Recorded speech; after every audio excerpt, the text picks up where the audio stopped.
Good morning, makulimlim na umaga sa inyo. Dahil sa atin nagbabadyang masamang panahon, kaya ganito ngayon ang umaga. Sana ganito lang, sana kung uulan lang. Maganda naman at presko. Ayan, yung paligid oh. Ay, nababoy ni ate. Hindi tayo naglakad ngayon kasi sasamahan natin si mama sa kanyang card. Isasama ko rin kayo. Magdadala na rin ako ng jacket para panigurado na baka mamay umulan. Mahirap na.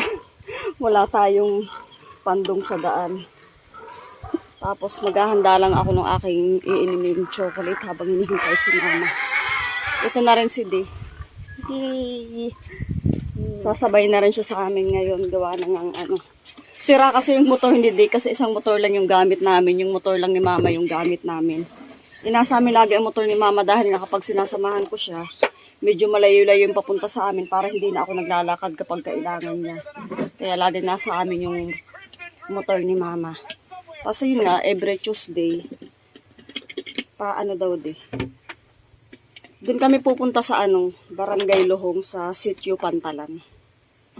Aalis na rin tayo para daanan natin si mama doon sa kabilang bahay namin. Sinisipag-sipag lang ako ngayong mga nakaraang araw at ngayon magkukuda. Kaya sige-sige ng aking paglalathala. Wala, naiinip din ako. Di, pahawak nga, di. Yan, ito yung handa na yung ating chocolate. Lalagay rin natin sa motor. May natira akong isang tinapay kahapon. Doon sa dagat, medyo madilim-dilim na. Madalim na ng konti sa dagat. Kasi dati kapag maagang-maaga pa lang, kitang-kita mo na talaga yung yan, mga bangka-bangka dyan sa dagat.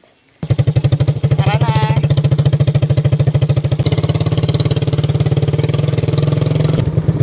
Bigyan mo na kay mama yung okuran niya, no? Bilis mo naman at ano tayo dyan.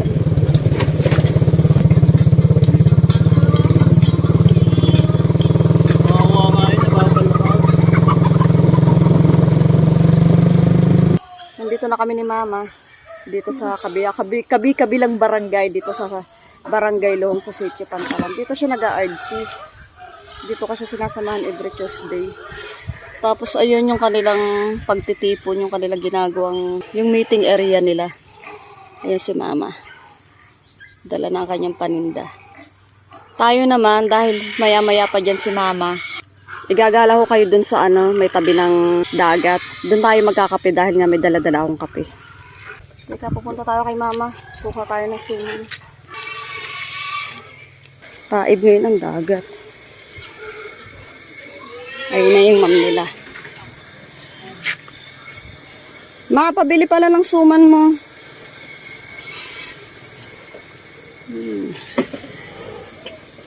Meron baga akong kilo sa iyo.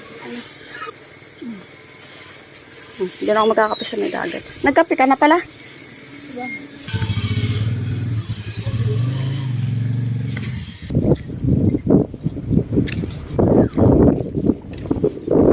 Tambay ho.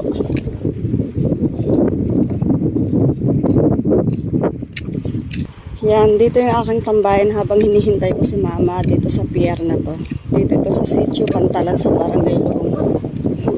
Yan yung kanyang seawall. Yan, paikot dyan. Tapos dito sa gitna.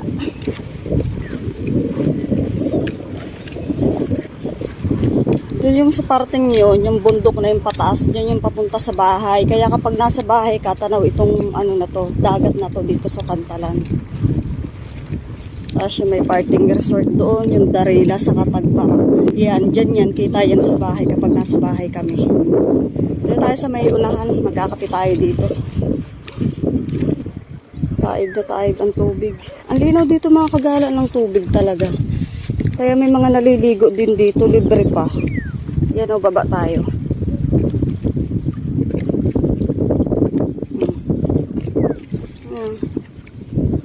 Ang linaw ng tubig niya.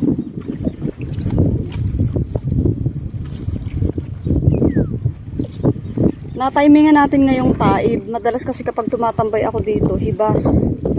Damang hangin, malaya ang puso sa bawat hagbang na aking tinatahak. Adventure ang dala, walang atrasan. Exploring places, bagong tanawin. Sa bawat gala may kwentong dadalhin. Sa bawat ngiti, sa bawat tawa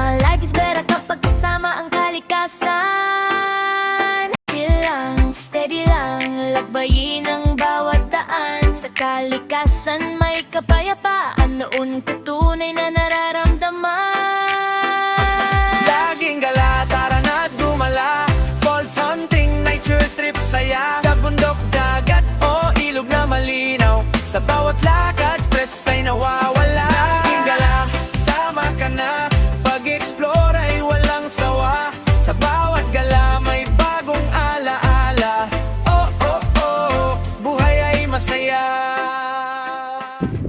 Okay, tapos na rin ako mga kagala ko magkape. Uwi na tayo, balik na tayo kay mama. Sinama ko lang talaga kayo sa pinuntahan namin para makagala din kayo. Para sa mga taong hindi nakakatiop, hindi nakakalabas, namimiss ang probinsya. Kaya kapag sinisipag akong gumawa ng video at magangalwa, ayun, gumagawa ako ng video. Pero libangan ko lang naman kung kailan ako sipagin. Ayun lang mga kagala, balik na tayo kay mama kasi dun ko na lang siya hihintayin. Maraming salamat sa inyong panonood. Kita-kits tayo sa mga susunod ko pang mga vlog.